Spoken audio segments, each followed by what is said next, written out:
Good afternoon, good evening, Biafran, and of course, good afternoon here in the United States, North America, and elsewhere.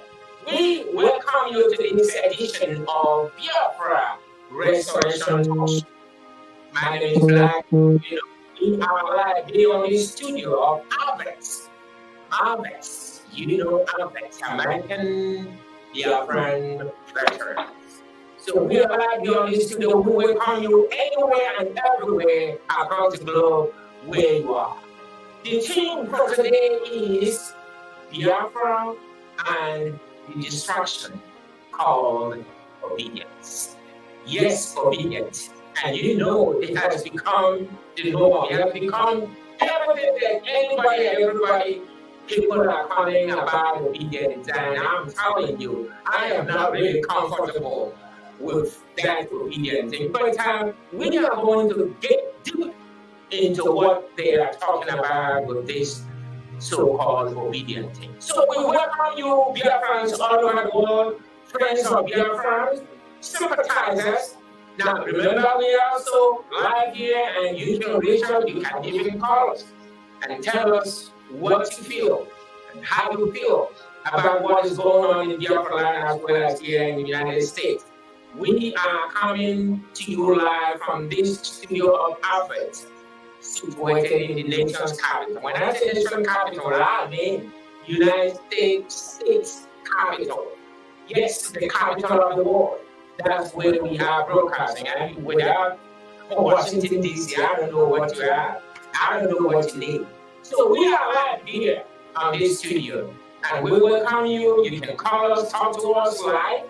We have a number. Our number is 202-250-0001.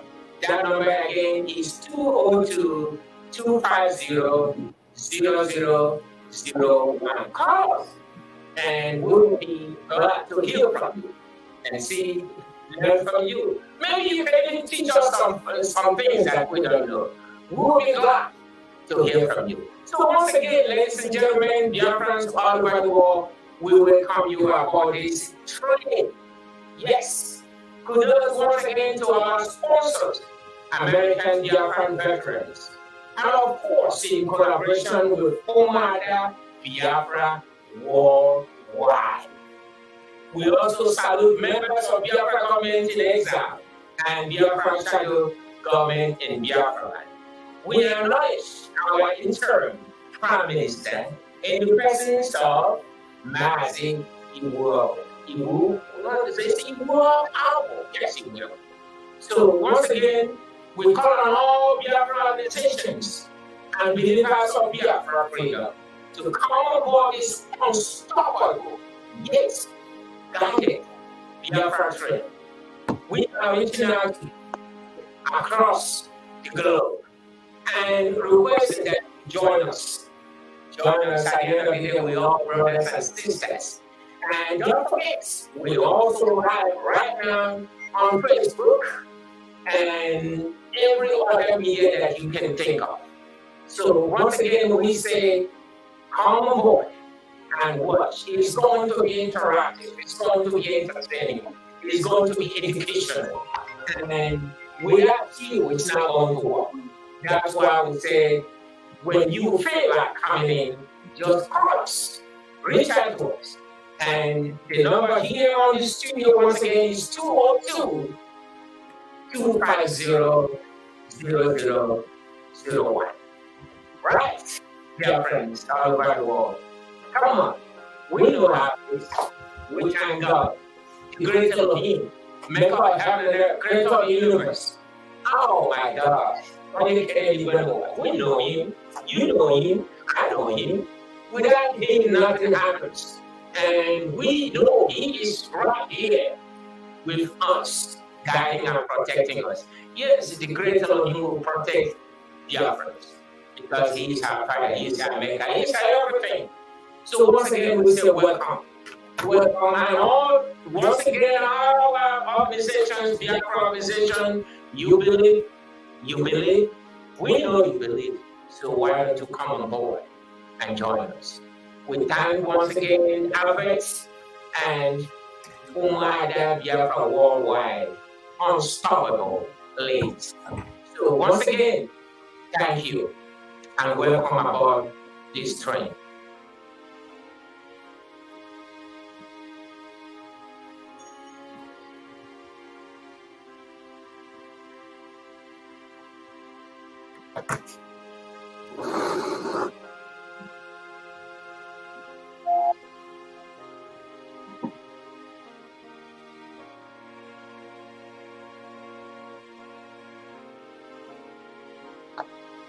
Once again, young friends all over the world,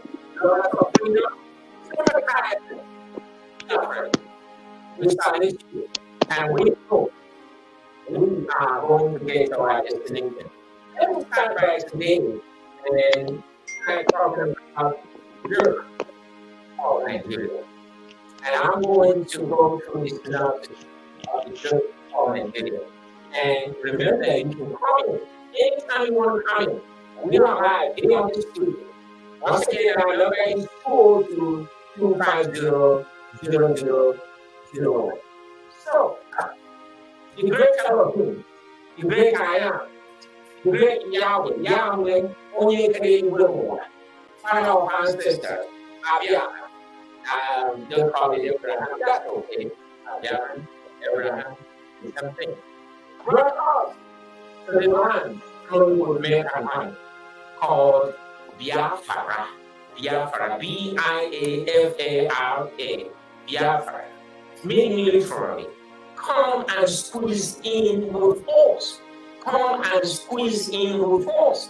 This land was defined as let the kite perch and let the eagle perch, aka live and let live. That is the Igbo way. And ladies and gentlemen, that is the full meaning of Biafra.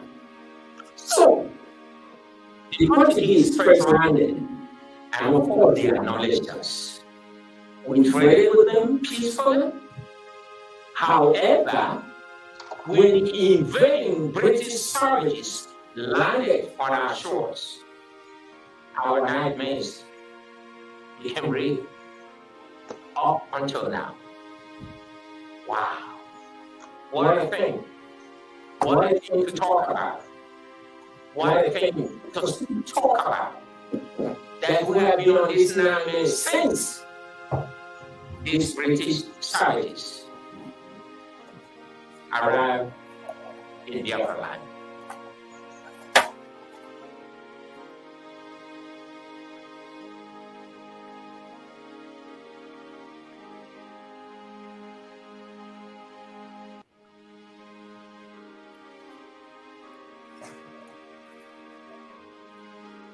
Ladies and gentlemen, once again, welcome aboard this unstoppable yet guided train, Biafran train.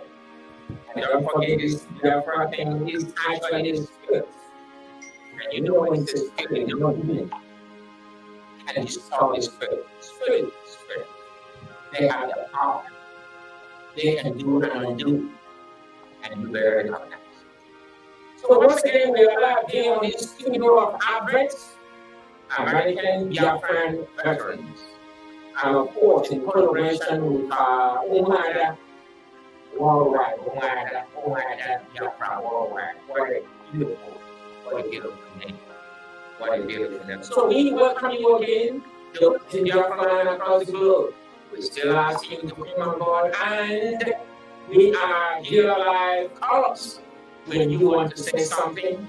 Our number once again is 202-250-0001.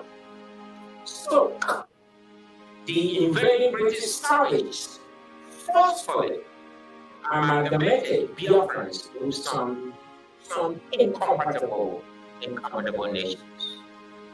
The 1914 amalgamation was a 100-year project, remember? 100-year project.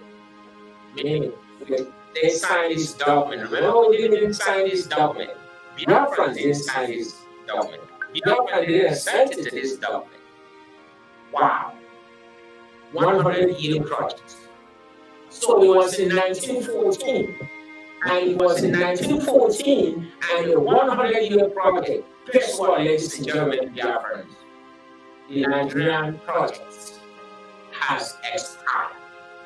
It has expired. QED. Why are you still arguing about Nigeria? Why is there still something you call Nigeria? Now, I understand why they say it's called the zoo. It's zoo. Really, but it's nothing like Nigeria anymore because that 100-year experiment has already expired. When are we going to get some sense, guys? Come on! It has expired. You look at some of the West African countries. When they gained their independence, what did they do? They changed their name. It has not happened in the former colonial country they call Nigeria. So the British savages only came to steal and devour. You know who always come to steal and devour. You know, I don't even need to educate you of that. And quickly, the savages quickly found the weakest link among the first nations as tools. Well, so in 1960, now we're still on synopsis now, still giving you a little general history. I know you already know it, but that's okay. Just to refresh your mind, right? So in 1960, there was this fake independence as the British savages, of course, stayed in the shadows, still stealing our resources. Now using the Fulani wing tools. Yes. And so the army boys, they got tired of the nonsense. They had enough of the nonsense. And so they stuck. However, the British savages convinced their Fulani students that it was a one-sided coup by the Biafrans. Though it was later proven that the reason for the coup was really to install Chief Awolowo as the next Nigerian Prime Minister. Wow. Did you understand what I just said? Did you know this before? Or are you just hearing it for the first time? These army boys in January 1966, they struck. And their ultimate goal, really, was to install this person in the name of Chief Awolowo to be the next Prime Minister of Nigeria. Wow. Wow. Wow. Amazing.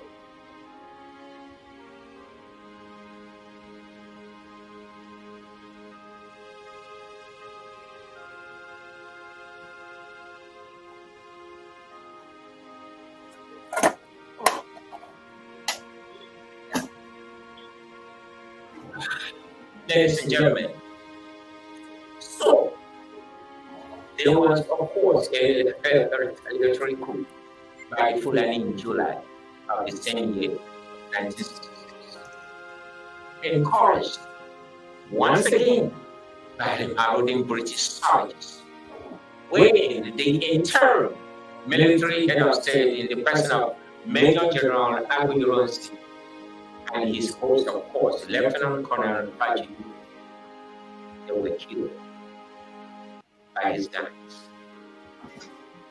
Listen for the revenge killings, one may ask, including the slaughtering of more than 100,000 innocent Biafrans residing in the north, weighing the truth forward. More than 100,000 innocent Biafrans had nothing whatsoever to do with the coup by the military boys. They were descended on and slaughtered for no reason at all. But let me come back and tell you the reasons that they gave. And the reasons that they gave was in threefold. One, that the January coup by the military boys was an evil coup. Of course, as was convinced and advised by the British savages. Two, that the interior head of state was slow in prosecuting the January coup plotters. That is the January 1966 coup plot. That is the very first ones that struck before the retaliatory coup. And then the last reason that they gave was that Iran propagated what they call a unitary system of government that was not acceptable by them. Though really, ladies and gentlemen, he never, when I say Iran never implemented any unitary system of government until his mother 6 months into the office. Guess who led that operation and adopting and killing of Ironsi? Do you know who did that? Theophilus Danjuma. Theophilus Danjuma, ladies and gentlemen. Yes, the same man that was screaming a few years ago, wanting Nigerians to defend themselves against the Fulani.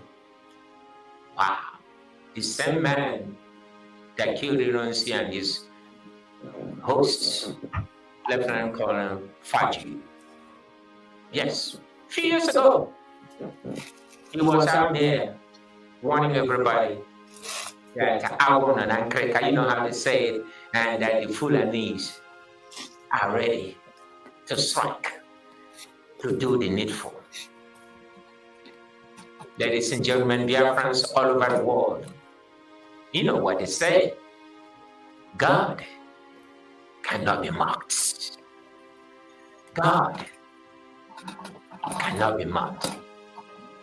Wow.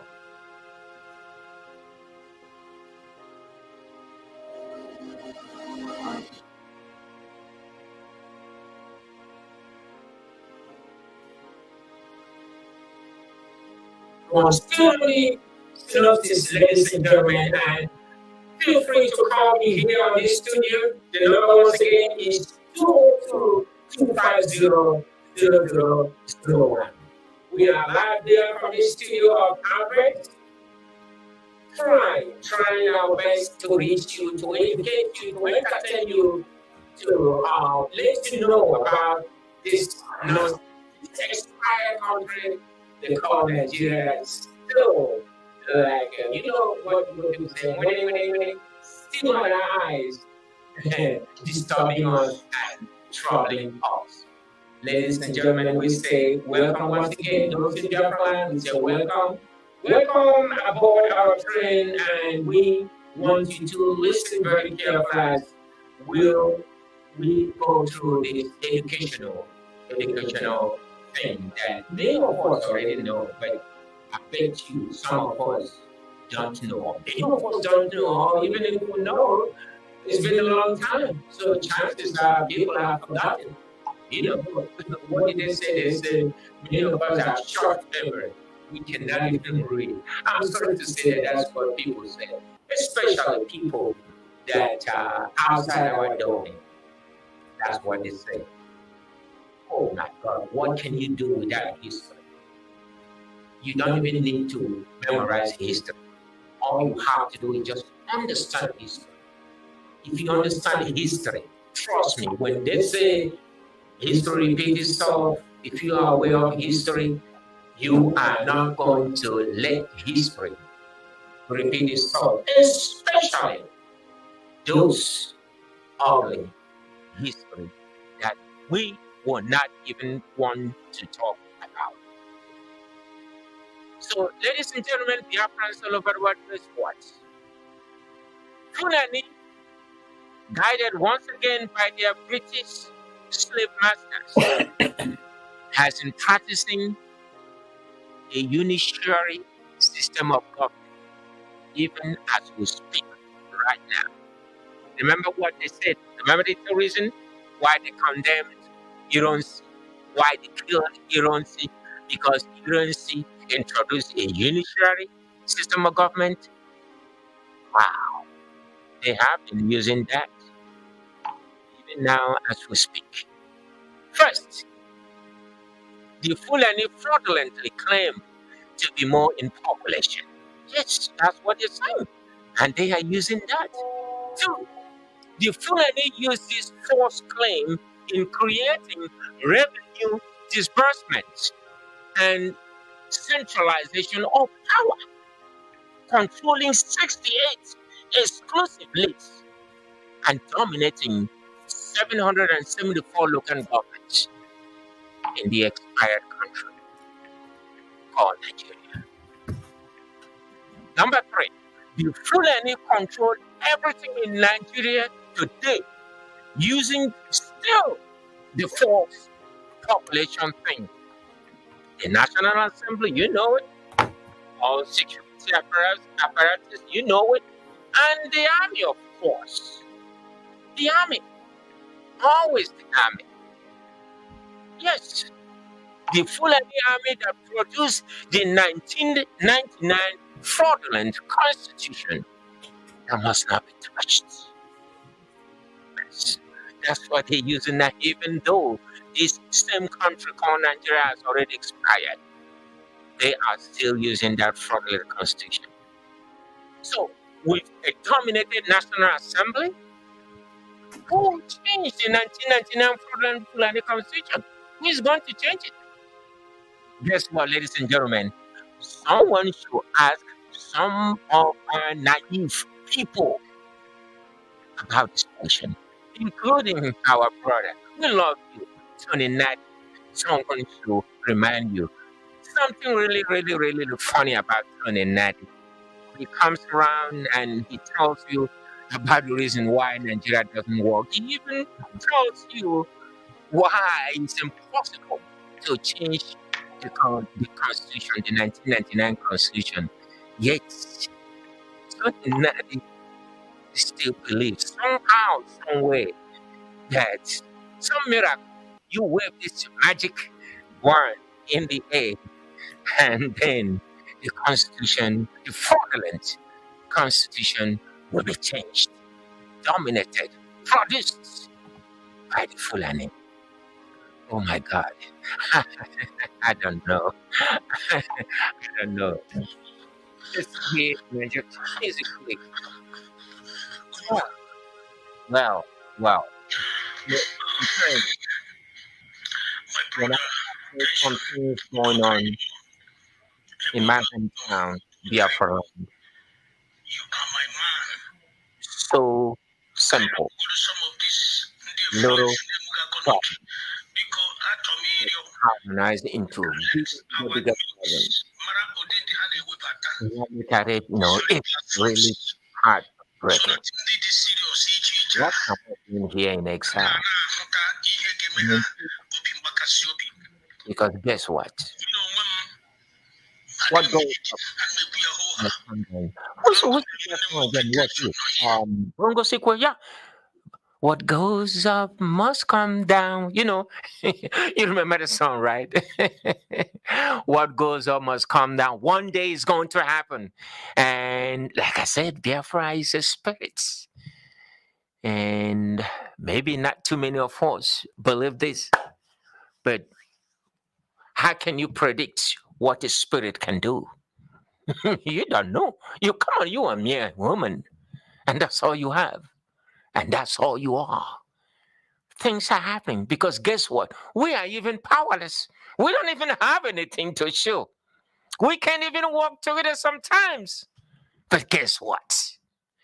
Biafra is a spirit. And we have the great Elohim, the great I am, maker of heaven and the creator of the universe. Oh my God. We have him. And he is working on things that even you and I cannot even see. And we are going to get to where we want to go. Now, ladies and gentlemen, Biafran Sullivan, let's briefly talk about the Fulanization. You know, they call it Fulanization, and really that is real. You are not going to find that one in any dictionary. Come on now, you're not going to find that. But this thing is real. This thing is real. So call it Fulanization, call it Islamization. It is real, and we must pay attention to this because this thing is real. We are dealing with people that have a different thinking faculties compared to ours. How can it work? How can it work, ladies and gentlemen? How can it work? The failed country you call Nigeria is like it's like a goat owned by three different people, right? Three different people. And a goat is an animal that needs to feed. That needs to feed. And you're gonna tell me when I ask you, have you fed the goats? And you tell me, oh, I thought you were the one who's supposed to feed that goat. And I said, oh, no. Oh, come on now, Mr. C. You are the one supposed to feed. Oh, no. Come on, Black. We thought you would be feeding the goat. And guess what, ladies and gentlemen, as they argue back and forth, before you know it, this goat will die hunger. The goat will go on a hunger strike and eventually die. Jesus Christ, what kind of country is that? Ladies and gentlemen, that is a place you call the expired country of Nigeria. Wow. So let's talk about the Fulanization thing. Now, Biafrans, since 1996, when I say we, I mean Biafrans all over the world, came to a conclusion after a thorough research that this expired Nigeria is still a British food basket must end. Remembering also that Biafrans walked away from this Nigeria fraud as far back as 1967. And they never came back. Come on, guys. They never came back. Biafrans never came back. So what is your problem? We never came back because we have a mission. We want a place that we can stay and be free and compete with other nations. Because we know we are lagging behind. Look at us, many of us out here in a strange country. Wow.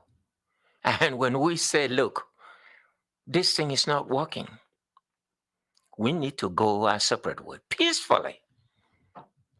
And they beat their chest and tell us, you ain't going nowhere. You belong to us. You must not go anywhere. Wow. I didn't even know you are our God. I didn't even know you are the Chukwokika that created the Hebrews, the Igbo Hebrews. I didn't even know you are our God. I didn't even know that. But it seems everything that is coming out from your mouth is like telling us, you're not going to go anywhere. We got you. We got you cornered. Says who? Wow, is that the way it goes? Is that the way it goes, ladies and gentlemen? Is that the way it goes? It's all by force? It's all by force? But listen to this. The same Fulani nomads that never believed in Nigeria now have new ideas. And what are those ideas? To take over our land, subdue every nation in the expired country of Nigeria for their own permanent abode. Did you just hear what I said? These guys, they want to take over. And you know what it means to take over. Telling you what to do, what food to eat. Oh no, you cannot eat that fufu. You should eat suya. Is it called suya? You should eat suya all the time. Hey, here's this Quran. read it and recite it always. Oh my God. Oh, you just landed in airport, Abuja or Lagos, and they're going to hand you over, give you a Quran to recite before you start going to the east. Yes. Oh, now you're hearing from your folks at home telling you that, hey, guess what, Black? The Muslims were here and they're actually giving us free Quran. Free Quran. And I'm saying, what are you talking about? Well, it's free. And so? Well, they want us to learn and recite this. Oh my God. Wow. And I'm going to ship my stuff to the Lagos port, and you're going to waylay me. You're going to extort money from me. You're going to do all kinds of evil against me. And you tell me that is normal life? Before it gets to Biafra land, I have spent so much money on the road. And you call that freedom? You call that freedom? Wow. Yes, ladies and gentlemen, the Fulani ethnicity that entered the Nigerian space last among other nations. What are the reasons? You may ask, or one may ask. I'm curious, and everybody is curious. Why is it that these guys that came last in this vicinity called Nigeria want to do all these things? What are the reasons? That it was in confirmation with the promise made by the ancestor Othman Dan Fodia. Oh my God. Oh my God, dear friends. Oh my God, ladies and gentlemen. Are you listening? Are you listening to what these people are saying? That it was in confirmation with the promise made by the ancestor Othman Dan Fodia. I never even heard of Othman Dan Fodia. Who give a care who Othman Dan Fodia is or was? Yes, the same Fodio that conquered the Hausa nation in 1806. No, 1805. I take it back. It was 1805, not 1806. And of course, some part of Yoruba land. You remember they conquered some part of Yoruba land. They did. The same Ottoman Dan Fodio that never knew anything about Nigeria, because of course in 1805 there was nothing like Nigeria. And actually, he never crossed the middle belt. Yes, Osman Dan Fodio never even called venture into the middle belt. We challenge the Fulani to explain to us how the ancestor, Othman Dan Fodio, who never crossed the TV people, came to know where the rest of Nigeria lived, even though there was nothing like Nigeria then. Guys, are you guys listening? Take this. Wow. How did Osman Dan Fodio, how did he know about going to the ocean when he never even ventured into the ocean, when he never even crossed the middle belt? How did he make such a promise? You know right now that that same so-called confirmation is nothing but fake by the Fulani, cooking up dangerous fake items. And guess what, ladies and gentlemen, Biafrans all over the world? The Fulani is now mobilizing, inviting their kids and kins all over Africa to come and kill and take over indigenous land. Are you listening? This is real, guys. The Fulani is poised to repeat what they attempted in the Central Republic, Africa, the Congo area, not too long ago. I don't remember how many years ago. They just want to repeat that. Remember how they were humiliated and trashed out from the Congo on that attempt. And they want to come to Nigeria, the expired country called Nigeria, especially in Biafra land. Especially in Biafra land, to do that. And so while they have slowly, I use that term slowly, commenced with their plans, using the 2023 election as a decoy, guess what? Doubting Thomases. Many of us, many of our people are still deluding on this plan and not seeing the handwriting on the wall. Isn't that sad? They are not seeing the handwriting on the wall. They are still sitting on the fence, thinking, saying, oh no, maybe they're just looking for attention and all this kind of crap. Oh, come on, guys. Come on, guys. Really? Really? The Fulani are just playing. They are not serious. Oh, my God. I don't know. I think you really need to wake up. Wake up, Biafrans. Wake up, people. Not only Biafrans, the other nations in the expired country called Nigeria must wake up. Because this is, remember what I said about Theophilus Danjuma? The guy that led the operation that killed Ironsi and his host, Fajuyu? You remember what I said about him? The guy that slaughtered Ago Ironsi and his host. The same guy has been coming out warning people to beware of the Fulani that he trusted, the Fulani that he fought with, the Fulani that he joined.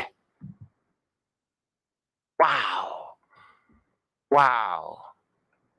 Isn't that something? So, as we are talking now, we are going to go into something that is really disturbing, which is actually the theme of this afternoon discussion, the distraction called obedient. How can we forget so quickly? How can we forget so quickly? Look, let us look at the POB factor today. Dear friends, what we see now is the POB factor. And the truth is, Fulani gamblers, and remember they're called gamblers, the Fulani gamblers are not ready to give up power until they have completed their Islamization and Fulanization, or whatever that term is, agenda. They're not ready. They're not ready to give up that power. Let's just be real about it. And guess what? If you ignored how the Fulani changed the rotational, I'm just giving you examples, the rotational PDP agenda goalposts in the middle of the game, oh, we feel sorry for you. If you're not worried about the importation of Fulani fighters or terrorists into expired Nigeria today, yesterday, today, we feel sorry for you. If you're not worried about these fighters infiltrating into your forests, destroying your crops, kidnapping for ransom, raping your mothers and your sisters, we feel sorry for you. If you naively believe that P2B will be the next president of Nigeria for the next 4 to 8 years or whatever, you know. If you really believe that with this obedient thing, we feel sorry for you. If you do not understand that P2B is merely a setup by Britain and Fulani to distract the Biafran agenda, oh my God, we feel sorry for you. And so, ladies and gentlemen, Biafran, at this point, we need to give Fulani some credit. You know why? They means no words about the agenda. We are the one, the educated one, the educated ones. We said we're educated, but unfortunately we lack comprehension, so to say. So chances are we will remain confused. I am not confused. I don't know about you, really. I'm not confused. So those that are confused will remain confused, still naively believing in the One Nigeria project until the main shootings start. Where are you going to be when this thing happens? Where? Where are you going to be? Oh, you're in overseas and you think you're safe. Oh, you don't have relatives back home? You don't? Is that what you're telling me? Oh my God. What a thing. What a thing. So right now, ladies and gentlemen, Biafrans, let me just permit me to ask P2B the following questions. One, as the governor of Anambra said, Maazi P2B, it's a question now, and all you have to do is answer us. Did you give a shoot-to-kill order against myself members? It's a question. You're the one who's going to answer that. Question number 2, Maazi P2B. What happened to the report of the Commission of Inquiry concerning the dead Masop bodies that were discovered floating in the Ezu River? You remember the Ezu River thing? We just heard, look, we just want to know what happened. So please do us a favor and get to this thing and clear. Maybe we're so little, we didn't even remember what happened. We didn't even remember when you published the report of that commission about what happened to those guys in Ezu River. Maybe you did. I don't even remember myself. I don't know. Maybe we don't even remember. So when you say you left about 75 billion naira as a governor, did a number of people get running water, electricity, and were the roads completed? It's just a question. I'm just asking question. We are just asking question here. We are not imposing anything on anyone. We just want you to address it and let us know. How many industries, P2B, did you build in Anambra State before leaving office? How many? Oh, educate us. You know, sometimes we are hard-headed. Sometimes we don't even understand anything. Sometimes we don't even know. But guess what? If you can take your time and educate us, we will really appreciate that. So what exactly was your mission to Britain recently? And what did you sign with Britain? P2B? Inquiring minds want to know. What kind of document did you sign with the savages called Britain? What kind of document did you sign with them as you coming out to contest to be the president of Nigeria? What did you sign with them? We want to know. And as you enter the lion's den, P2B of Nigeria, what makes you think you will succeed? Where Zico Africa failed, where agri lasted for only 6 months, right? For only 6 months. Where Awolowo, upon all the things that he did against Igbo to pacify his neighbors and his partners and his lords in Downing Street and all those things, upon all that he did to pacify these people. How about Abiola? Come on now. Abiola can now be out of the picture. So I'm mentioning Zik of Africa, Aguironsi, Awolowo, Abiola, just 4 people, and they are more. So what makes you think you are going to succeed where these people that I have just named failed? What makes you think that? If you are genuine, Maazi P2B, and really sincere in your quest to rule the expired country called Nigeria, why are you not addressing the fraudulent 1999 constitution imposed on the people by the Fulani military? Yes, I say Fulani military because they have always been the ones in charge. They have always calling the shots. And we see Tony Nadi on this other side saying, oh, everything is going to be fine if they can change or rewrite the 1999 Constitution. The same Tony Nadi is telling you it's not possible because the National Assembly and all the people in charge are all Fulani. And they have already said they ain't going no way to change nothing. And when you try to address it to some of these people, they're not even ready. So listen, you know what it said? That we are so stubborn, that we are so arrogant. I mean, when I say we, I mean we Biafrans.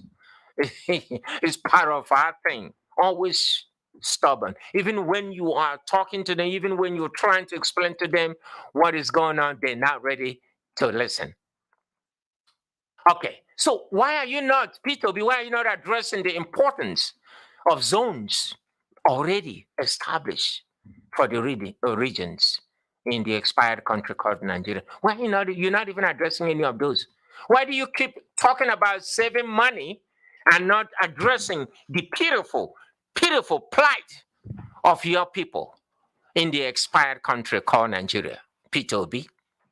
Do you really believe that Britain and Fulani will allow you to implement any of your agenda in Nigeria without being accused of implementing Igbo agenda? Do you really believe that? Are you not aware that the British and the Fulani are simply using you as a pawn? Here in the United States, we use the word pawn. I don't know what they use in expanding the zoo. I don't know what they use. But here, we say pawn.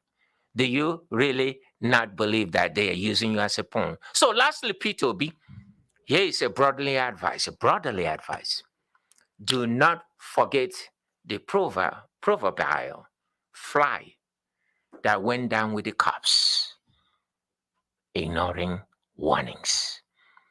The proverbial fly that went down with the cops, ignoring warnings. Please, someone should forward these questions to P2B. We need an answer.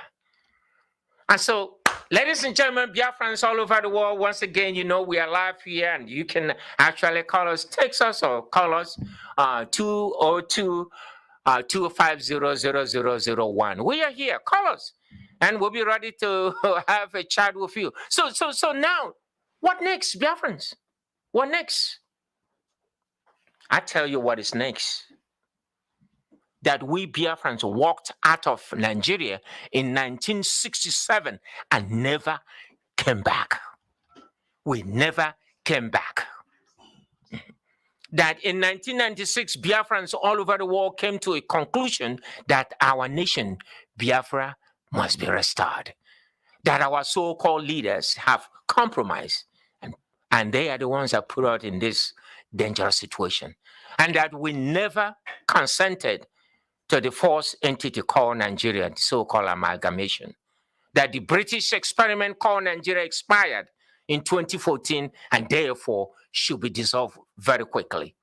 That if Britain convinced Fulani to install Peter Obi as the president, it will be to distract really Biafrans from seeking their freedom from the British wicked creation called Nigeria. I think I have someone that wants to make a comment, that has something to say.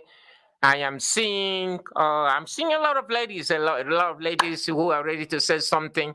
Let me go with the lady in blue. Lady in blue, you have something to say. You want to say something? Go ahead. Lady in blue, yes. Lady in blue, say something. You can unmute. Unmute, please. Unmute her. I greet you, Maazi, Dr. Oshion Biafra. Thank and you. I greet my fellow Biafrans, especially my brothers and sisters in the ABVet. And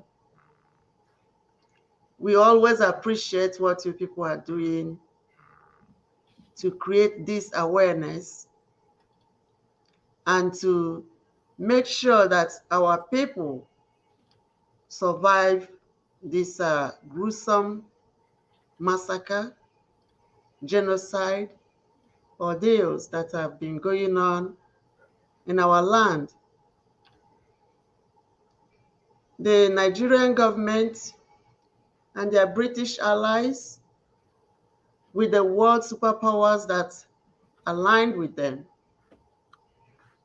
Between 1967 through 1970, they killed millions of our people. And they starved our brothers and sisters, children, to death. That time those of us that were born at that time and those of us that were born, immediately after that time, majority died from kwashiorkor because there is no food, no nothing. And these people killed us, and they tricked our people, our gallant men and women at that time that fought the war. They tricked them to come out and say, okay, let's make peace. I know that they did not win over the Biafran people. They never won us. They saw that we were winning, and then British came around and they make some kind of they know how to, connive. They made it look like, okay, we want you people to make peace and everything will be okay. Unfortunately, they're still killing us, never stop. And today, they want people, especially Britain, want to know who are the terrorists, who are the fraud, who are this and that. But the first fraud that was committed in that zoo called Nigeria was done by the Britain. When they did the census, and they, bumped the number of the people in the north, knowing that the north has empty land with few people living in it. Maybe they counted the cows and the livestock over there. But they knew that in the south and the west, especially in the southeast, south, now they call us southeast, south. That time it wasn't like that. In the eastern region was overpopulated with human beings. Britain committed a fraud. Until today, Britain has never been brought to book because they are world superpower. And now, Nigeria government with their British allies are about to commit more genocide. They want to finish what they started in 1967. And now we want to make sure that we do not allow them to do that. They've been killing us, and we'll be pushing back. Now, when they know that our brother and our leader, Maazi came and created this awareness and opened people's eyes, including people, a person like me, we know now what is going on. He opened the people in the Hausa area because Hausa was also run over by these Fulani people. He called upon the Yoruba people if they are able to listen. I don't know where they stand. Yeah. And now the Biafrans, we say we are out of that place. Like we have been out. Like Dr. Sean Biafra has said, we left in 1967 and we never went back. We never went back, my sister. We never went back, my sister. Thank you very much. Thank you. I know you have so much to say, but I am so sorry because there are so many other people who are ready to contribute. I'm so sorry. But, let me just address briefly one thing that you mentioned. And I'm going to challenge the Nigerian government right now to produce the declassified Biafra surrender that they say they have. Because there's nothing like a Biafra surrender, because Biafrans never surrendered. What ended that genocidal war against our people was through a truce. Truce. Truce. And in a truce, people gathered around round table and reach agreement. That was exactly what happened. And I'm telling you, I'm challenging you, Nigerians. If you think that it's a better way or there was a different way that ended that war, especially as you insist on Biafrans being enveloped and that led to their surrender, produce the document that the Biafrans signed to surrender the war. We are challenging you. Go ahead and bring it out. We have challenged you in the past. We challenged you when Goodluck Jonathan was in office. We challenged you when Muhammadu Buhari, has been in office since 2015. We challenge him to produce that declassified surrender document. They are yet to respond. We also copied to Obasanjo, the other Igbo hater. We copied to Gowon, the born-again Christian, and they have now replied us. Biafrans, the real trophies, we never surrendered. Igbo has never been defeated in any war, whether within or outward. That is the truth. Thank you once again, Mwada. And yeah, I'm sorry, as I was talking, someone called. Hopefully they will call back. And who else want to say something before I wrap it up? Who else? Anybody else? Who else? Raise your hand if you want to say something, please. Anyone want to say something? Yes, sir. Go ahead and say something. Go ahead. Can you hear me? Yes, I can hear you quite. Thank you. From your caption today, the obedient as stuff flying in the air, it's very easy to be, carried away. And then you get carried away from what you're supposed to be, your focus supposed to be on. Very, very easy. So, like one Igbo adage says, if a child is wise, that child will in turn kill the one that killed his father. But if the child is foolish, then the one who killed the father of the child will also kill the child, because the child is foolish. Yes. The child is not self-conscious. He lost control.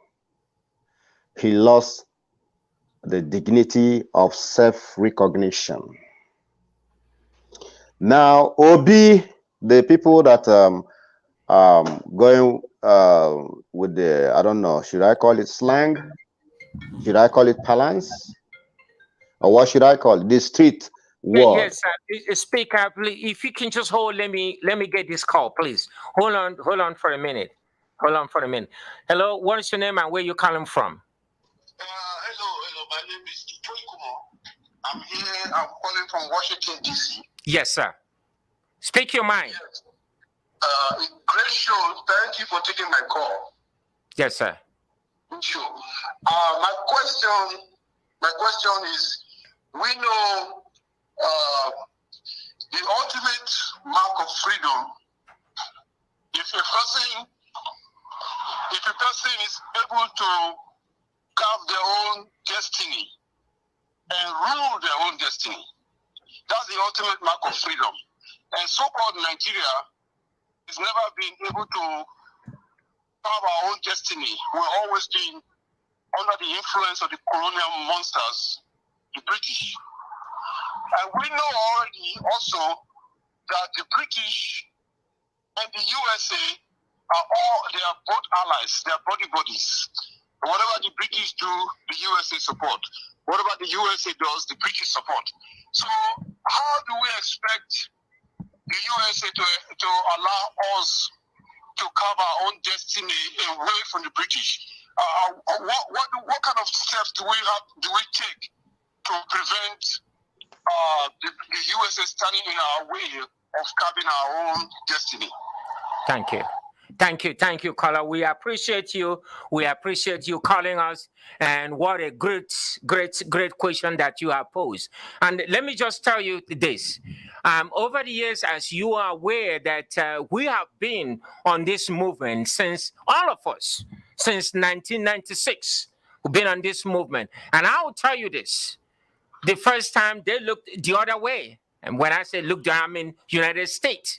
They looked the other way because their partner, their ally, Britain, convinced them that the Nigeria Biafra war was nothing but a domestic event. It was just something that was internal that should be resolved within months. That never was anyway. So look, we have been to anywhere, you name it, Congress of United States, the White House, right from the time that Bush, the older Bush, was in power. We have been everywhere. And let me just summarize what they said. You have to grab the bull by the horns. Case closed. We have to grab the bull by the horns. All right, And all right. Very well. I understand it very well. yes, sir. If you want something, you just go get it. You don't There you go.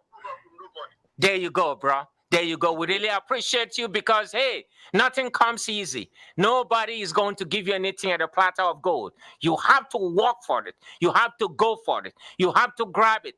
Then when that time comes, since we have spoken to the world, since we've been speaking to the world, when that time comes, it's not going to be 1967. 1967, when all of them, all these people looked the other way.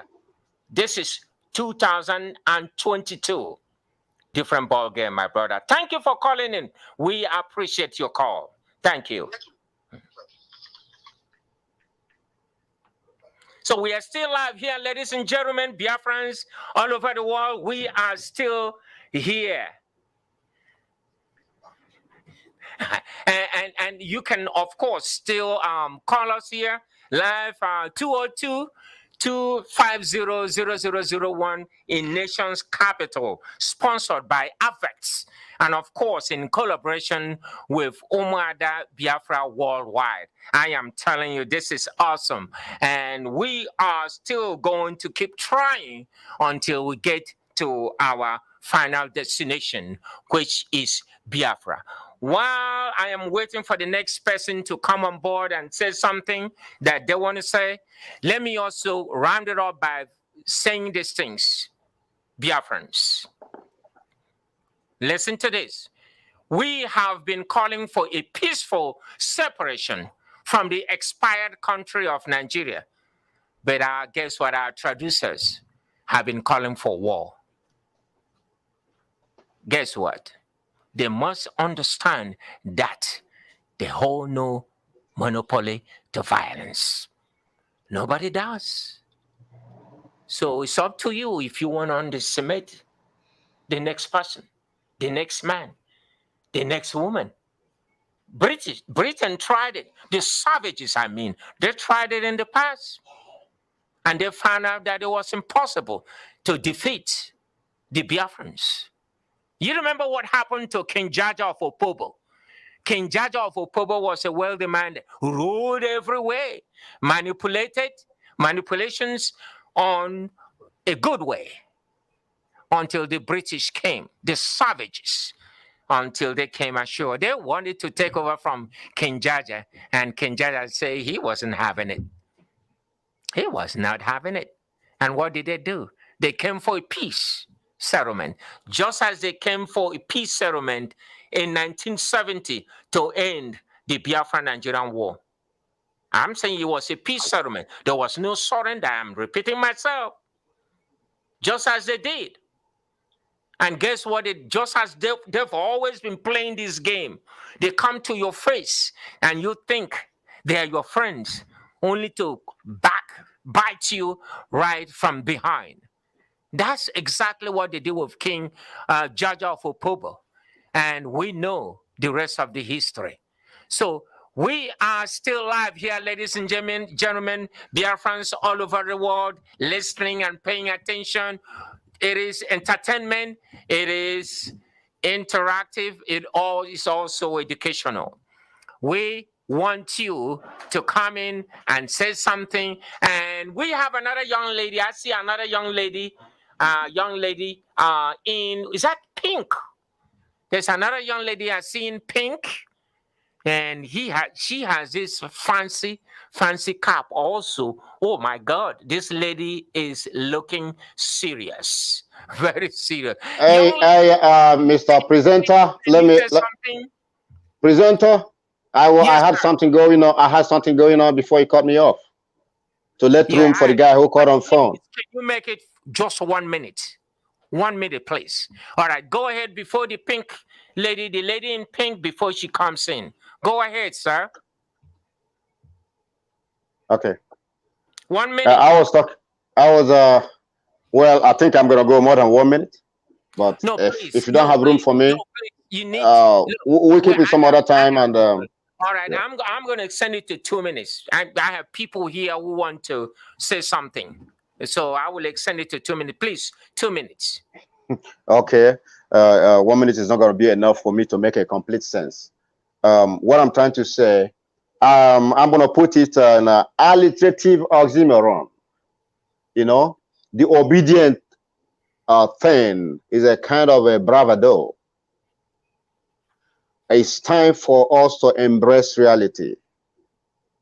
With obedient bravado, we're not going to be able to get to the point where we have to live to our full human potentials. We will still remain entrapped or trapped or tied to the apron of Fulani Janjaweed Islamization or the Caliphate agenda with the obedient thing. The obedient, like I said, alliterative oxymoron is going to drive us from obedience to obituary. That is alliterative oxymoron.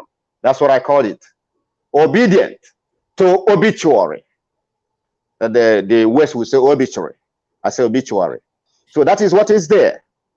So this OB of a man is a cunning fox. He's a snitch. He is a snitch. You know, he's living up to the full philosophy of, for one to survive, you have to run others down. For Fulani to survive, they have to run the Igbo down.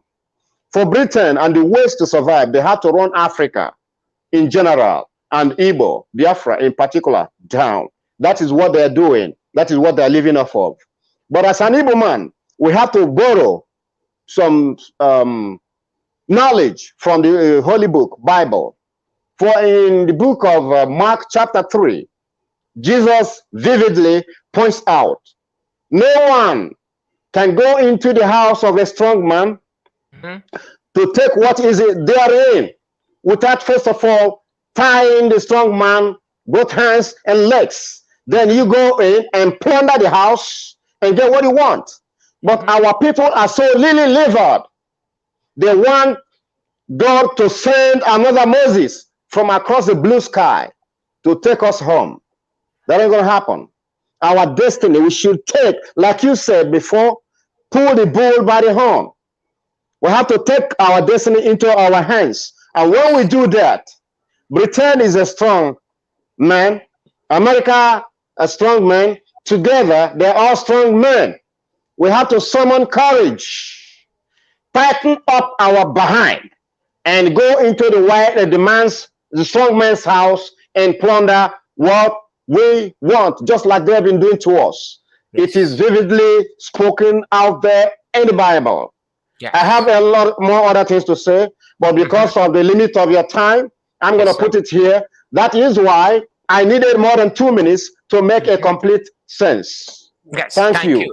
Thank you very much. Oh man, this is wonderful. Yes, the Bible says that. Yes, it did. How can you steal from a strong man unless you bind him? Unless you bind him. You know, as we already said, P2B is nothing but a pawn. He's being used as a pawn.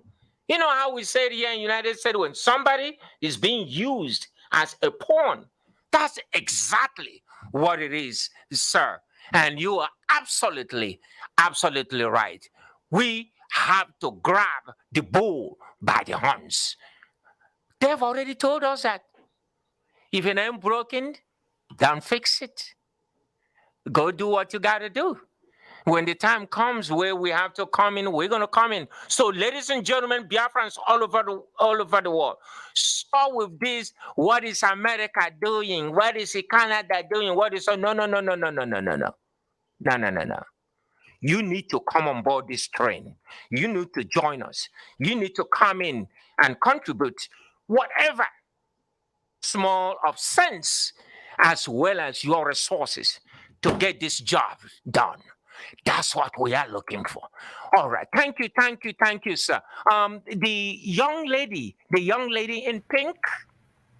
Ladies and gentlemen, by the way, I'm just going by the screen, and I see so many people on the tech side. You know, on the tech side, they're also texting and they asking questions and need answers and all those kind of things. I'm first of all going to the ones that I see live and on the screen. So the young lady in pink, please say something to Biafrans. Thank you, Maazi. Thank you, Dr. Black. Welcome, Sister Mother Biafra Worldwide. The people we carry their faces. Maazi, IG, thank you for your support yesterday. We remain loyal and obedient to you guys. Because of time limit, I have to, I am a straight shooter. I don't sugarcoat. Peter Obi is not the answer. Peter Obi is not the solution to Biafran problem. Because if we say let's give Peter Obi the mandate after 4 years, 8 years, what next? Mm-hmm. See, my thing is this. When somebody keeps deferring the fight, he who fights to run away lives to fight another day. The more we defer this our independence and sovereignty, the more it lingers, because this is a Zamanage Cheche. Now coming to this distraction called Peter Obi, and people who are still clamoring that he is the solution. Umada Biafra Worldwide are telling you Peter Obi is part of the problem, not a solution. He has a couple of questions the presenter has given to him. Umada have given him this question before. What happened to our brothers who slaughtered and threw into the river when you were a governor? What happened to the meeting you went to London to have with Boris Johnson? What was this discussion all about? Peter Obi, you came back after that, you switched over to Labour Party. That is why we said the status quo, the politicians and the elders of Biafra land have so sold us that we have vote of no confidence in them. They should go and sit down. The kingdom of God has suffered violence, and only children of God will take it by force. The youth have reason to take their future, their life, the life of the unborn in their own hands. We don't need these distractions at all. The train is moving, and that's why I call on all meaning Biafrans and lovers of freedom. You must come. Let's form a government in exile. We are talking about Biafra. Biafra has been a nation in existence that existed for 3.5 years. We had our money. We had our coat of arms. We had everything, our anthem and everything. Everything that a nation is known for, Biafra had it. All we need to do is to restore our nation. So we're not looking for a new nation. The people that should be fighting more vigorously, that should be the Yorubas and the Middle Belt. They are the people that have not attained the height we have attained. We have been a nation. And getting all these politicians to distract us is making us look stupid. It's a slap on our intelligence. Mhm. So please, if you are a meaningful a Biafran, a freedom fighter, somebody who is courageous enough to call evil evil, come join ABVet, join Umada Biafra, join Aladima, join Biafra government in exile. Let's team up and get this thing done, because I spoke with a senator here in America. He said, you want your freedom, you go get it. You are a drowning person. You must raise your hand before somebody can pull you. Yes. And we are here looking for America, looking for Britain. These are people who are draining our brain. Ourselves and our children are the reason why the economy thrives. They cannot let us go unless we say we want to go. And how do we want to go? We must organize ourselves and do the needful. And the time is now. I rest my case. Yes. Thank you, ladies in pink. Now I know who you are, lady in pink. No, I know who you are. Biafra, Umada Biafra worldwide. Now I know who you are. Well, thank you very much. And we are really talking about P2B. P2B has never been a Biafran. He was one of those people always looking for something to please the enemy. He has never been, because remember, as we are saying, as one of the questions that we posed to him, we want him to clarify the fact that he never implemented the shoot to kill order that decimated the mass of members when he was the governor. And also, like you said, we've asked him to clarify the Ezu River thing, the bodies that were floating Ezu River, as we at that time came to find out that they were mass of members. So this guy has never been a Biafran. Now you see the kind of people that Britain and Fulani use. This is a kind of the people. This is a kind of Biafrans. This is a kind of Igbo guy that they use constantly to torture us, to do all the kinds of evil things that they do. But I'm telling you, there is time for everything. What goes up must finally come down. And to buttress my point, I don't know if you've seen what is on the screen now. This is Shetima. Shetima is what? Is it the running mate of what? Tinubu? Is it the running mate of Tinubu or somebody? I think he's a running mate to somebody. Yes, Is it Tinubu, ladies and gentlemen?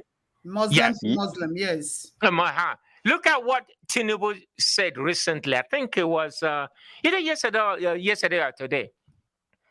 Addressing P2B, he's telling P2B, Mr. Man, you are not even a Nigerian. If you really want to be a president, why don't you go be an Igbo president? These people, they know who we are. Britain know who we are. Yes, they know who we are. They know we are not ordinary people. They know we are the blessed people of God, only residing where we are. Britain has always known us. They know us. They know us. And remember, ladies and gentlemen, Biafrans, don't you see how everybody hates us? People don't hate you for nothing. There has to be a reason. And don't you see what the current Israeli nation, what they're doing to defend themselves? They are not taking any crap from nobody.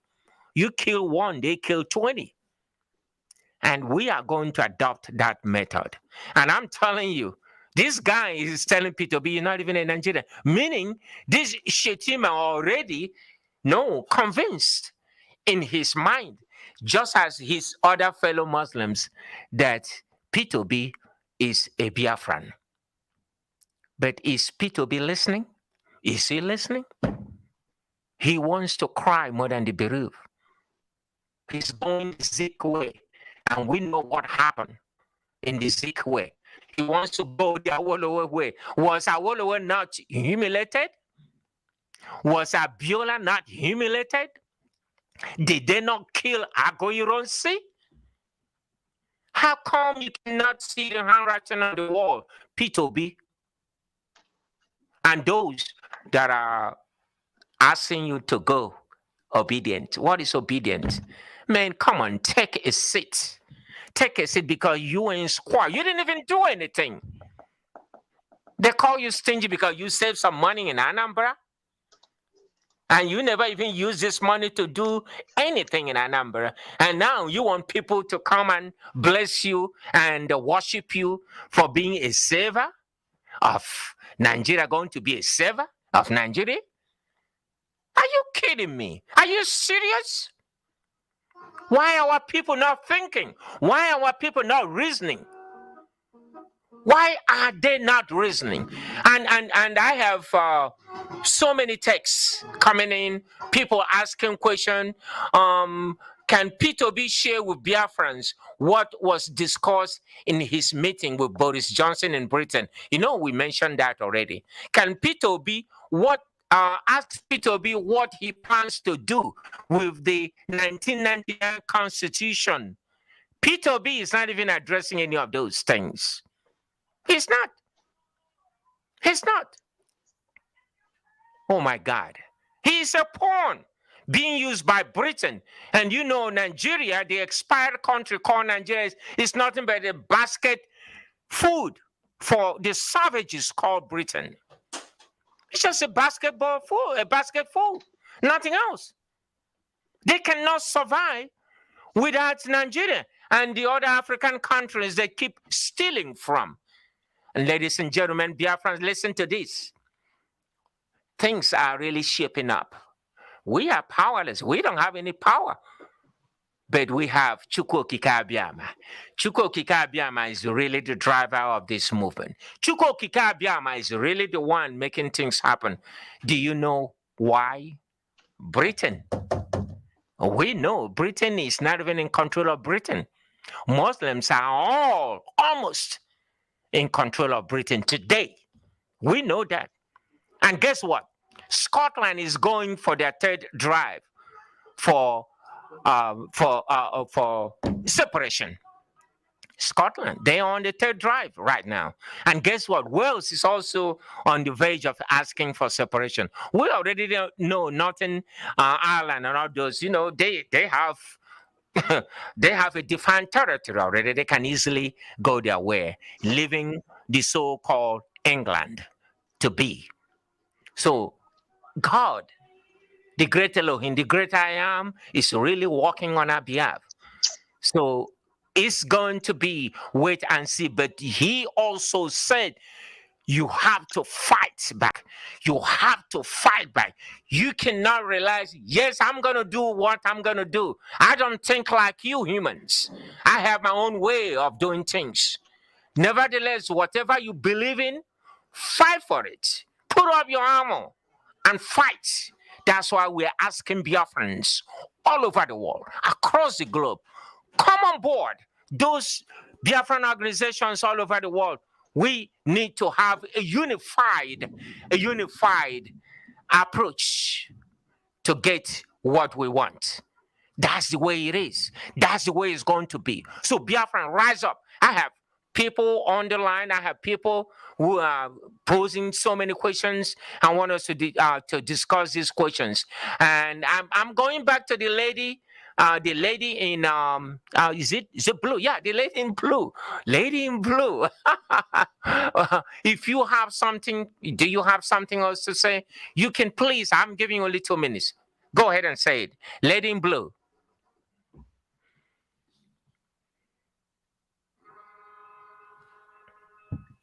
Lady in blue. Yes, lady in blue. You have something to say? Yes, I do. Okay, please go ahead. Thank you so much. I'm still on the distraction of the OB and obedience. Mm-hmm. And we know that after he went to the conference or meeting, closed door meeting with Boris Johnson, Katrina Ling, and the British Parliament and their senators over there, he came home the next day, just overnight. He flipped from PDP to Labour Party, and then they put him on the front line. We all know that he's a stooge. Mm-hmm. And Britain will never rest. They think that they have 5 heads each and multiple brains bigger than those of us in Biafra land. But they are very much at wrong. Because it's still these Westerners that brought us the Holy Bible. And now they are backing the people with Quran. They gave us Holy Bible and they come back with Quran to kill us. So what do they want us to do? We are not going to take it. Yes. We are not going to take it. And now they are killing Christians in the churches. Killing Christians.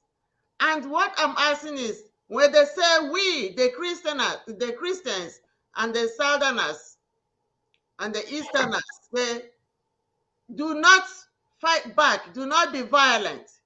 Because if you don't fight back, you go to heaven. And then these people come to kill us.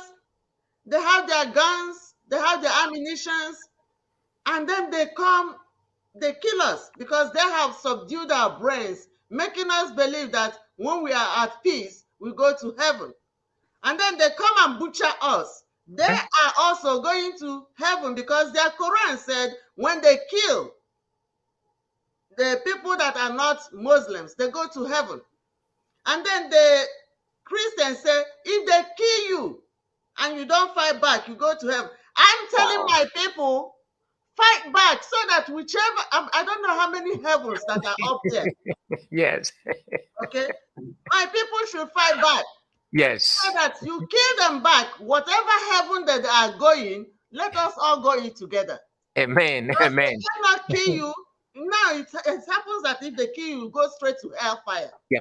Yes. Because you are going from hellfire, even here, they are burning you alive. That's which hellfire is bigger than that. This is the one we are seeing. Yes. Okay? We see what is hellfire by the way they take people, they put fire on them, and then they put them upside down and dry them like a stack of fish. So, no, we don't take it. When they come, fight back. And my people, please get ready. Yes. Get ready. Thank you. Thank you. We must push back. Thank you, Wanda. It's really funny. It's really, really funny. This Western. Okay, these Westerners are funny people. They are really funny people. Like you said, they came to Africa. Before they came to Africa, we knew our God, especially our people. We recognize the God of Abraham. We call him Abiama. That's what our ancestors know Abraham for. They say Abraham, we say fine, but we know his name was Abiama. We have always done our things. The God of Abiama taught us our ways of life, our culture, everything before these savages. And I keep using that word savages before they came to our shores. Ladies and gentlemen, do you know the so-called Quran? Our Bible was already in existence 600 years before Quran was written.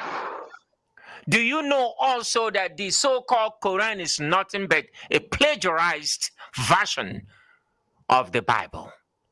Do you know that even Prophet Muhammad himself never even knew anything about Quran? He died in 632 AD. He didn't even know anything about Quran. It was a caliphate. The caliphate are those people who said they knew him more than anybody else that designed this so-called Quran that the prophet didn't even know about. And like you said, and you're looking at these so-called Westerners, Bible in one hand, gun in the other hand. And they came preaching about Jesus Christ to us. Even though he knew Jesus before anybody else. They came preaching to us. And what happened? Today, they abandon us. Why should we even believe them in the first place? Since we knew our God before they came on shore, Why should we even believe them? Why? You go home now and see people doing nothing but fasting, praying, and fasting. The same God says, yes, pray and tell me what you want. At the same time, you have to do something. Heavens help those that help themselves. Come on, guys. Come on. Come on. You see, that's why I said when we went to them, they said, look, you know, you need to grab the bull by the hands. It's nothing we can do. If it ain't broken, it and you can fix it. Our interest is not jeopardized. We still have our interest. 10,000, just about 10,000 American workers engaged in Nigerian businesses. Just about 10,000, or there should be more now. And those 10,000s, they keep their job. They're making money in Biafra land. So why should the White House? Why should White House worry about? They're not going to be worried about. Nothing has been touched. Everything is intact. And by the way, ladies and gentlemen, they're not going to do anything because guess what? The old policy about Africa, not believing in Africa, taking Africa to be like 2/3 of human beings and all those kind of things stays. It hasn't even been changed. It has not even been changed. So it's still there. We have a problem in our hands, ladies and gentlemen, but we alone can solve it. Whether we want it, we like it or not. I have more people on the text, but let me go to people who are watching live. And I see a man on a red, is it a red heart? Yes, sir, if you can talk to us, talk to Biafrans. Talk to Biafrans. About 3 minutes. Give me 3 minutes. All hell Biafra. All hell Biafra. All hell Biafra. Biafra will help thee. Okay, my name is Reverend Dr. Yus. I would like to speak on obedient, and I'm going to make it short. First, I want our audience to understand that ABVet is in support of Honorable Peter Obi. We're in support of him, what he's doing, because they ditched the turn of Igbos. By him coming out, means that we are making a statement that whether they give Igbos turn or not, we have a turn. And he's there. Now, whether he's going to win or not, that's something we have to wait to see. Now, I do believe in miracles. I'm a reverend. Miracles still happen. It is a miracle that we are all alive here today. It's a miracle. There's a lady, and a very elderly lady in my place, who used to say that everybody's afraid of dying. Everybody's afraid of dying. But at night, night is coming, everybody goes to the death house to lay down. Mm-hmm. And she's right. Sleep is nothing but death. It's on those who wake up the next morning that we know that he didn't wake up. That's exactly what death is. Now, what I'm trying to say here is miracles still happen. Let's say our honorable brother P2B wins. Now, Fulani is as patient of the proverbial dog. A patient dog is the fattest bone. That's what they capitalize on. A Fulani can be patient for 1 million years, but his eyes stays on that one thing. The only ideology Fulani has is nothing. Till this world ends, like they tell you, they're claiming a land that their forefathers said is theirs, Usman Danfodio, 1804. The only thing they are looking for is Fulanized, Islamized territory that used to be Nigeria. Like our anchorman said earlier, Nigeria expired exactly in 2014, written by Britain itself. Let's say that miracle happens and the Honorable Obi wins. Now he wins and rules for 4 years. Of course, he's going to rule with the same document they call Constitution, which is now Constitution. That was the document that the Fulani used to capture Nigeria in 1999. That is what I call Fulanized document. It's not a constitution. I stand to be challenged on that. Anybody who thinks there's a constitution, come and prove it to me. But those who claim to be politicians, whatever they are, have worked with it, so to speak, because it allowed them to be used and reach their pocket from public fund. Remember, they are not rich. I resent when somebody called them the Igbo elites. What makes them an elite? Because they are thriving on a stolen property from the public coffers? Is that what makes them an elite? Please. They are nothing but criminals yet to be prosecuted. That's what they are. Let us call a spade a spade. Now, Peter Obi wins a second term. Fulani can be patient if they allow him to leave. Then he rules for 8 years. Then Fulani tells you, well, it's our turn. The South has gotten their turn. It comes back to the North.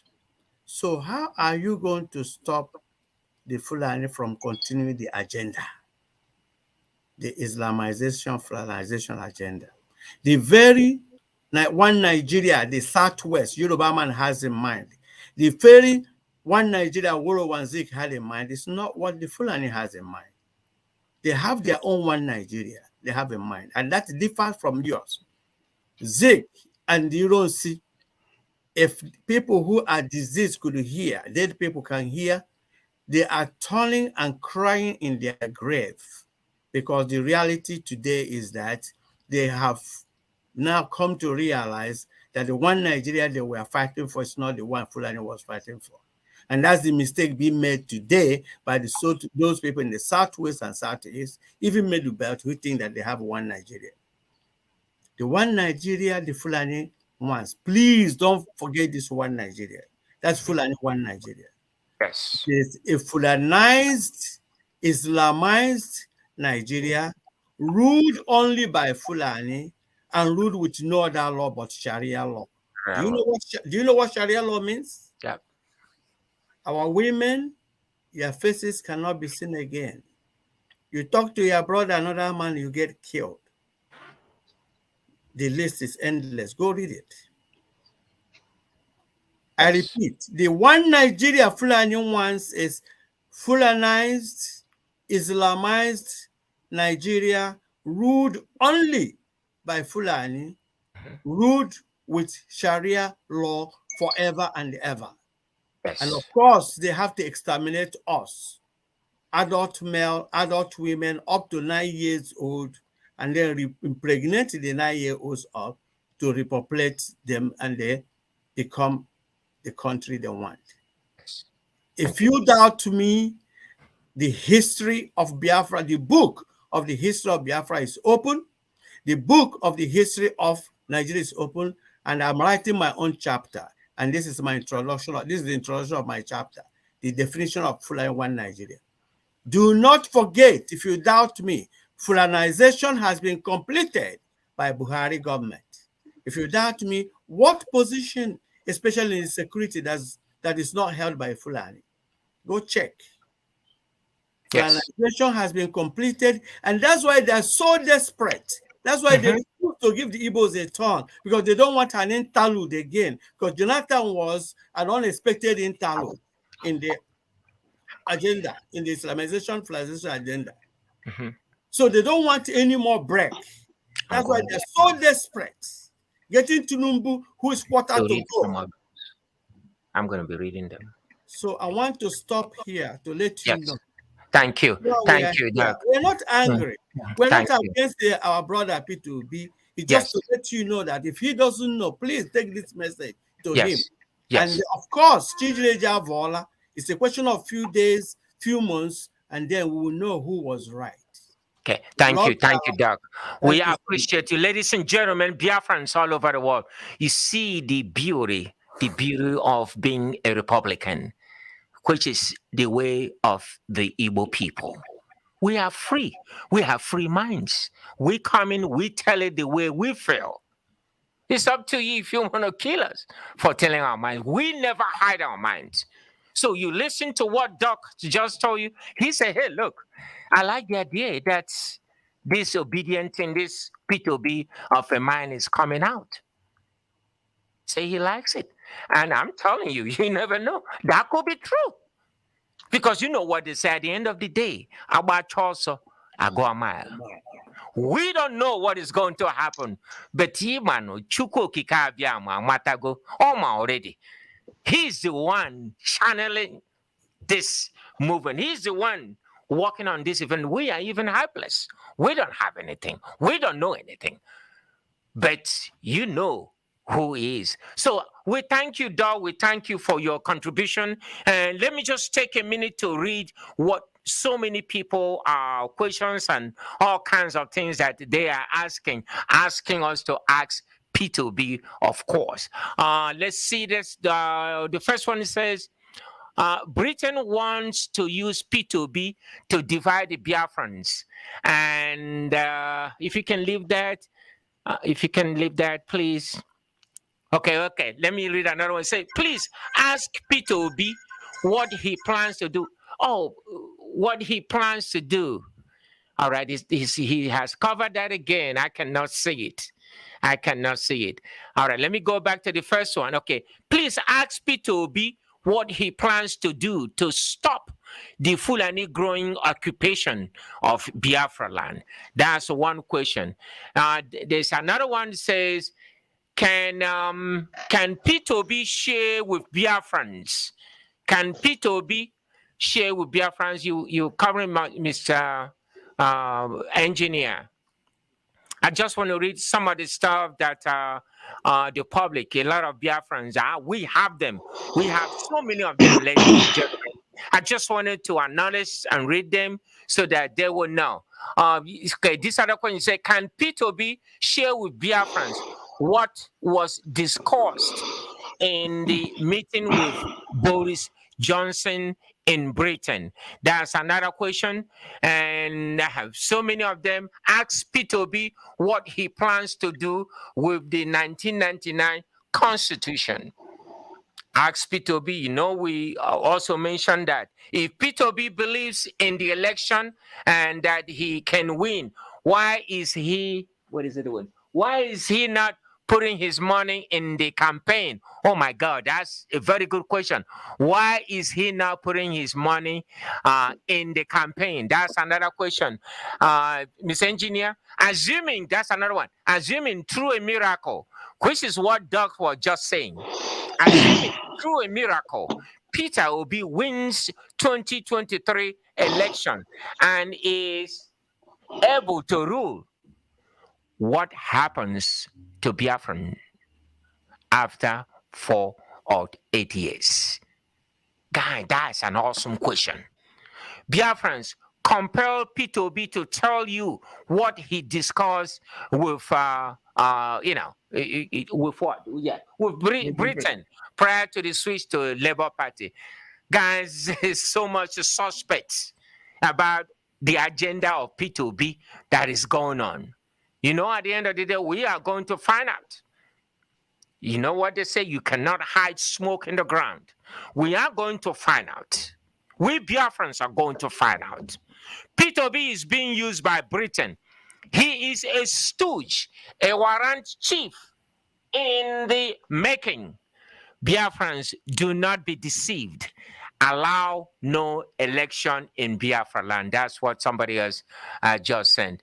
And the other person said, remember, Nigeria is the umbrella under which a Sudanese can end Nigeria and continue to Afara Ibeku or your own village to settle and build himself a house. So many gains, so many notations, so many things that we see people. They may not be here alive, but they are listening and they are taking notes. And over to you, Maazi P2B. So many things at stake here. Britain wants to use P2B to divide Nigeria, blah, blah, blah. We already seen that. And now let's go to the brother on cap. Brother on, yes, a brother on car with a Biafran logo on top of his car. So you have 3 minutes. Is there an additional thing? I know you have spoken before.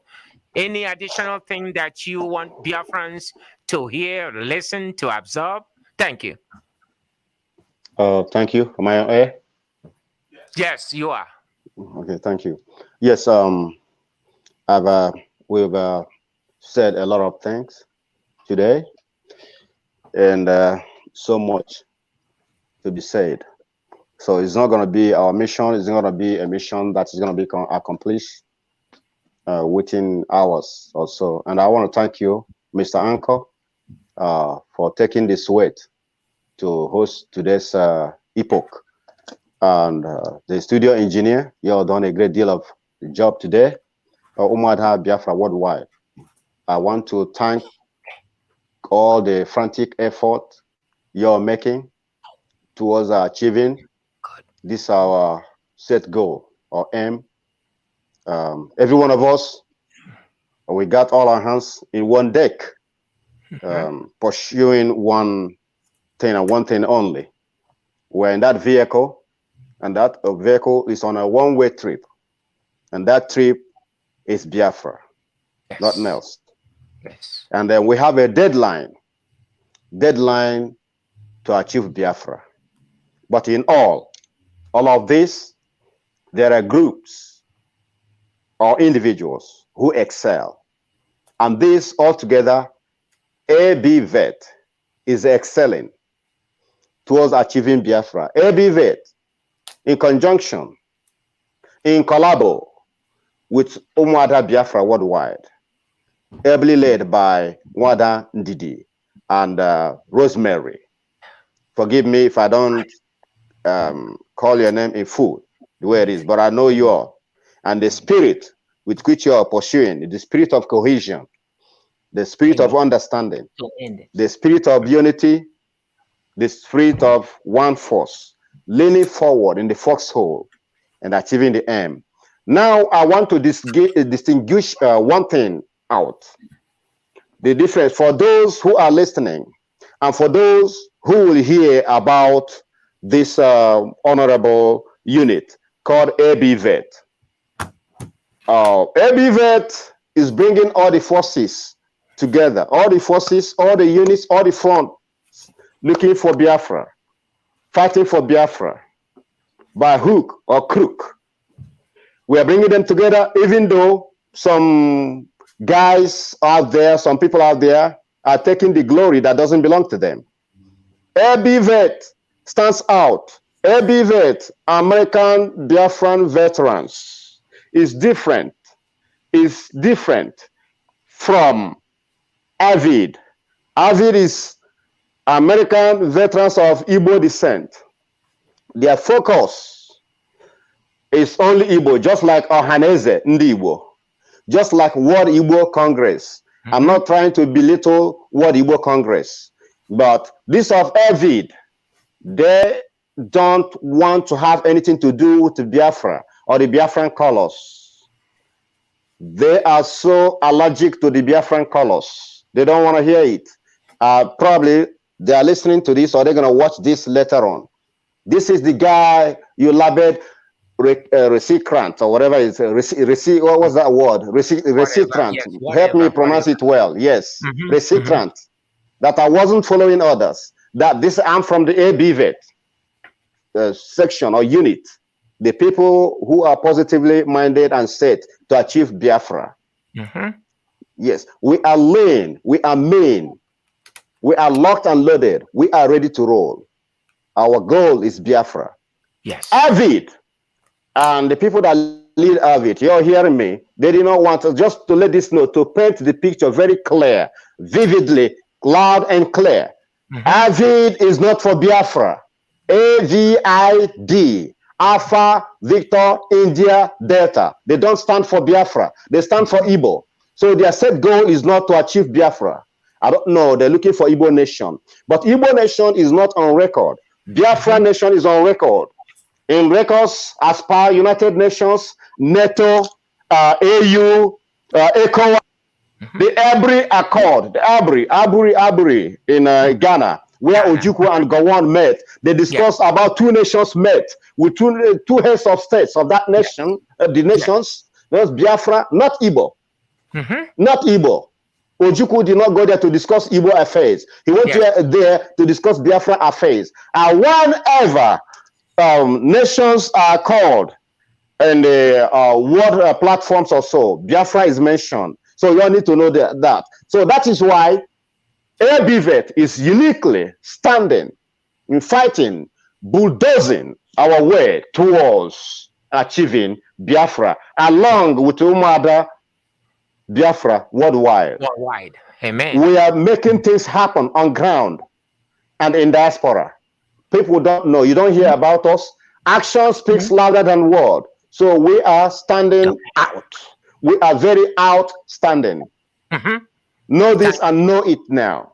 Wow. There's ABVet, there's ABVet. ABVet is positive. Yes. ABVet is negative. Negative. Thank you, my beautiful brother. Yes. Wow, what an education. Ladies and gentlemen, Biafrans all over the world, did you just hear what he said? Are you listening? Big difference between ABVet and ABVet. They're not the same. Period. And that's what he had just said. Are you listening, Biafrans? Are you hearing what he said about what ABVet is doing? ABVet is military now. Oh, yes, it is military.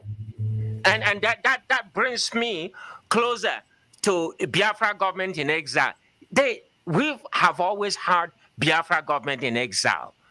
And I get kudos to Biafra, members of Biafra government in exile and interim prime minister by the name of Maazi Iweavu. Oh, yes, we have it running already. I also give kudos to Biafra shadow government in Biafra land. We are already running. Like he said, Biafra has been and is always going to be. Biafra that we know was there before the bastards you call Britain entered our shores. We've always been there.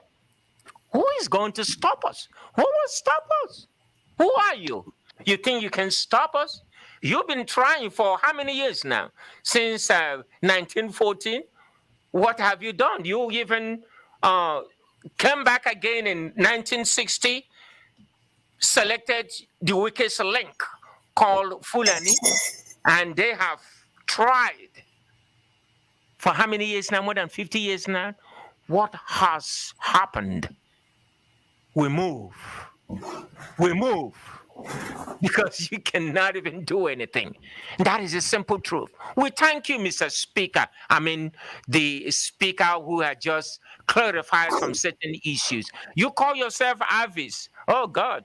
You know, we are Republicans. Do whatever you want to do, but never you mix Avis with ABVet, American Biafran Veterans. That's who we are. And ladies and gentlemen, this time around, what do we need right now? We Biafrans, what do we need? We want a United Nations supervised referendum for the many nations of the expired country, formerly known as Nigeria. Specifically, listen to this, specifically, Biafrans need and must have a separate and well-coordinated plebiscite for all Biafran territories. And so it must be. Amen. And amen. And amen. He say like my people say. He say. So we have so many people trying to get in so many text messages.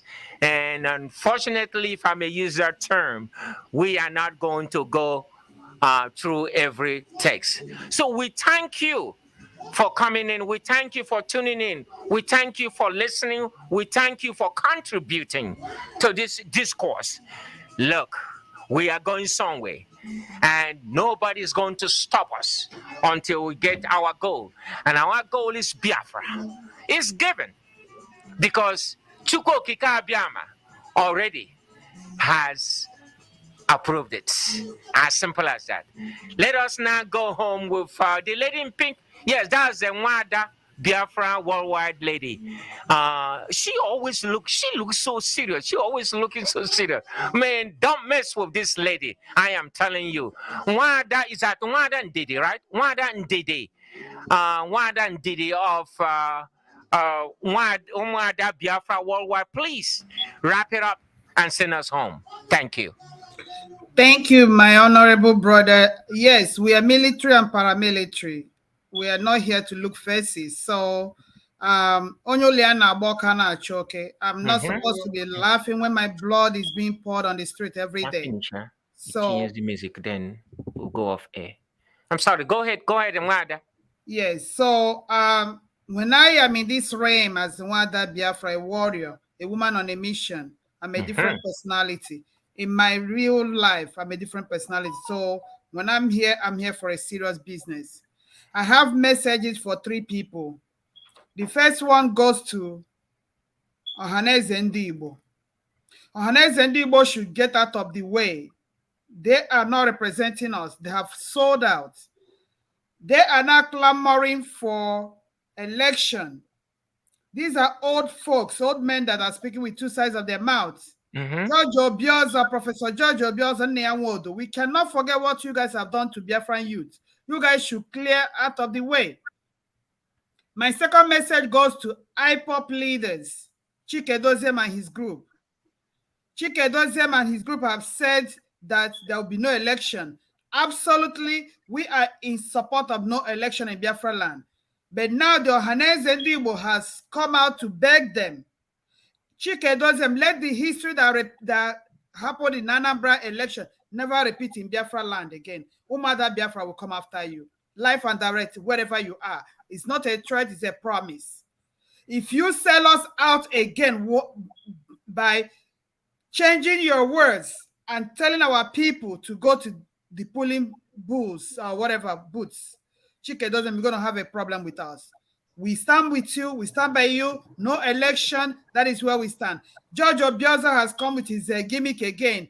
That was how they tricked you, and our people went and voted sparingly in Anambra, and that became the monster we are facing today through Soludo. We will not repeat that nonsense again. Then my third message is to those raising money with the name of Biafra and Umada.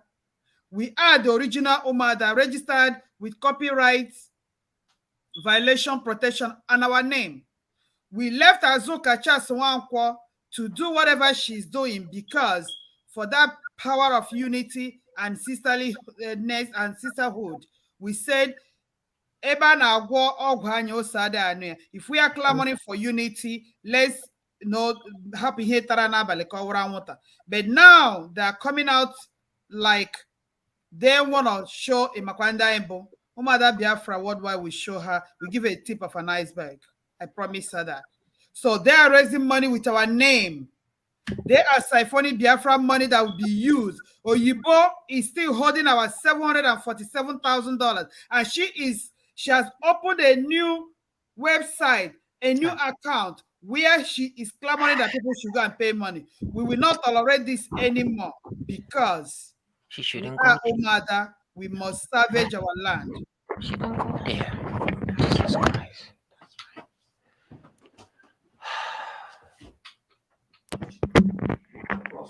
Okay, you done? Say, are you done? You done? Yeah, finish up. Yes, like I said, those raising money with our name, with the name of Biafra, and they're not bringing it to the right source where it can be impactful. We are telling you people there is no limit of no statutory limit to what we can do or what can be done to you when Biafra is restored. If you're raising money and you're not bringing it to this ABVet, you're not bringing it to this team up where it can be used to do the things we need to do the right way. Biafra as a nation needs to be restored. We need diplomatic emissions. We need a lot of things. Come together, join this moving trend, and let's put resources together.